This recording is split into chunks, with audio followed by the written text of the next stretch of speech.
मंजिल उन्हीं को मिलती है जिनके सपनों में जान होती है। मंजिल उन्हीं को मिलती है जिनके सपनों में जान होती है। पंखों से कुछ नहीं होता, पंखों से कुछ नहीं होता, हौसलों में उड़ान होती है। तो आइए बच्चों, आज आप लोगों का क्लास है हिंदी का शब्द। हम लोग पिछले वीडियो में शब्द के बारे में पढ़े थे, शब्द का डिफिनेशन जाने थे, साथ ही साथ शब्द के वर्गीकरण के बारे में पढ़े, जिसमें हम लोग अर्थ के आधार पर शब्दों का क्लासिफिकेशन करके उसका डिफिनेशन पढ़ लिए थे। ठीक है, आज आपका है रचना के आधार पर और उत्पत्ति के आधार पर। पहला है आपका रचना के आधार पर शब्द के 3 भेद होते हैं, रूढ़, यौगिक और योगरूढ़। कौन सा होता है? रूढ़, यौगिक और योगरूढ़। रूढ़ क्या होता है? वे शब्द जिसके खंड का अर्थ ना हो, यानी ऐसा शब्द जिसको अगर खंडित किया जाए, पाठ पाठ किया जाए, टुकड़ा किया जाए, तो उसके टुकड़े का अर्थ नहीं निकलता हो, उसे हम क्या कहेंगे? रूढ़ शब्द। जैसे आपका एग्जांपल देखिए, लोटा। लोटा को तोड़ोगे तो क्या होगा? लोटा, लोटा। ना तो लो का कोई अर्थ है, ना ही टा का कोई अर्थ है, लेकिन लोटा का अर्थ है, हम लोग समझ, लोटा क्या? एक बर्तन होता है, ठीक है, जिसमें हम लोग अधिकांशतः पानी पीने का यूज करते हैं ना।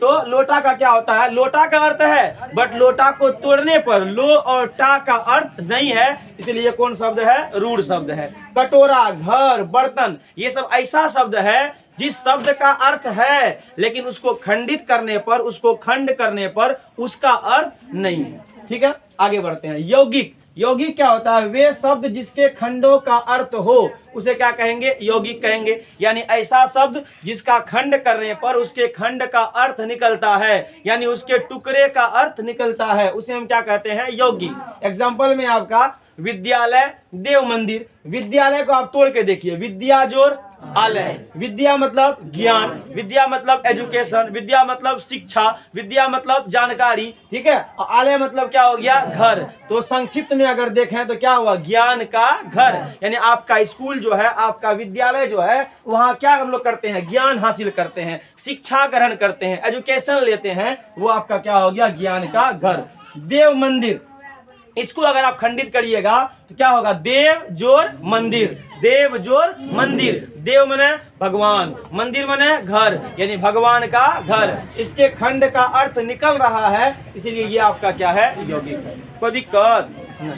तीसरा है आपका योगरूढ़। क्या है? योगरूढ़। योगरूढ़ का मतलब हुआ वे शब्द जिसके खंडों का अर्थ निकलता हो तथा जो विशेष अर्थ प्रदान करे। ऐसा शब्द जिसका खंड करेंगे उसके खंड का अर्थ निकलेगा, सिर्फ खंड का ही अर्थ नहीं निकलेगा, बल्कि उसका अर्थ जो है एक विशेष अर्थ देगा, यानी एक खास मीनिंग देगा, उसे हम क्या बोलेंगे? योगरूढ़ कहेंगे। एग्जाम्पल है आपका पंकज, लंबोदर। लंबोदर देखते हैं पहले। लंबोदर का मतलब हुआ लंबा जोर उदर। उदर माने पेट, ड्राम, ठीक है, उदर मतलब क्या हो गया आपका?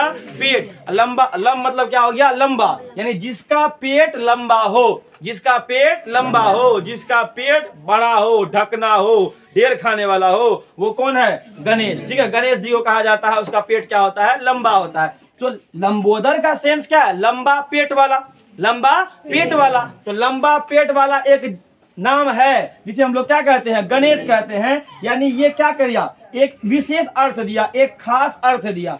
पंकज, पंक जोर जो, पंक जोर जो।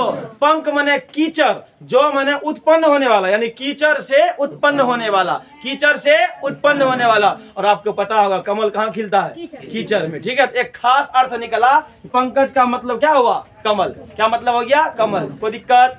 चलिए आते हैं उत्पत्ति के आधार पर शब्द के 4 भेद। तत्सम, तद्भव, देशज, विदेशज। तत्सम, तद्भव, देशज, विदेशज। ठीक है, आराम सुनिएगा। तत्सम क्या हुआ? देखो, तत्सम हुआ क्या? ऐसा शब्द जो संस्कृत में था हिंदी में लिया गया। सर कैसे लिया गया? जैसा संस्कृत में था वैसे वहां कॉपी किया, यहाँ लाके पेस्ट कर दिया। बात समझा? कहने का यह सेंस हुआ संस्कृत का ऐसा शब्द जिसको हिंदी में जैसा वहां था वैसा यहाँ लिया गया, विदाउट चेंजिंग। कोई चेंज नहीं किया गया, कोई बदलाव नहीं किया गया, जैसा संस्कृत में था वैसा हिंदी में भी ले लिया, उसे हम लोग क्या कहते हैं? तत्सम शब्द। डिफिनेशन है, उन शब्दों को तत्सम कहते हैं जो हिंदी में संस्कृत से ज्यों के त्यों लिए गए हैं, यानी कोई चेंज नहीं किया गया है। अंक संस्कृत में भी लिखाता है, हिंदी में भी लिखाता है। ईर्ष्या, आहार, ऋषि, ये सब इत्यादि और सारे भी शब्द ऐसे हैं, जैसा संस्कृत में था वैसा किस में आ गया, हिंदी में। इसे हम लोग क्या कहते हैं, तत्सम कहते हैं। ठीक है,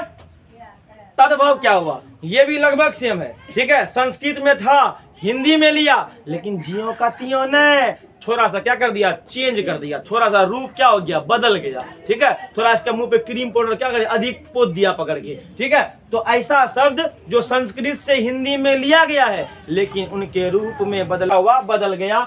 आग हिंदी हो गया अग्नि संस्कृत, आठ हिंदी, अष्ट संस्कृत, ओट हिंदी, ओष्ट संस्कृत। ऐसे बहुत सारे शब्द हैं जो हिंदी से संस्कृत में, संस्कृत से हिंदी में आया, लेकिन उनका रूप क्या हो गया, बदल गया। देशज क्या हुआ, देसी भाषा में यानी देश में बोलचाल की भाषा में जिस शब्द का प्रयोग होता है उसे हम क्या कहेंगे, देशज कहेंगे। कटोरा, देगची, डिबिया, खिड़की आदि। विदेशज क्या हुआ, ऐसा शब्द जो विदेशी भाषा से हमारे देश में आके उसका प्रयोग हो रहा है, वो क्या होगा, विदेशज। जैसे खुदा, ये एक फारसी शब्द है, अल्लाह एक अरबी शब्द है, मस्जिद एक अरबी शब्द है, कर्नल एक अंग्रेजी शब्द है। इस तरह से कई और सारे देशों का शब्दों का हमारे देश में क्या हो रहा है, उन भाषाओं का प्रयोग हो रहा है, उसे हम क्या कहेंगे, विदेशज। धन्यवाद, जय हिंद।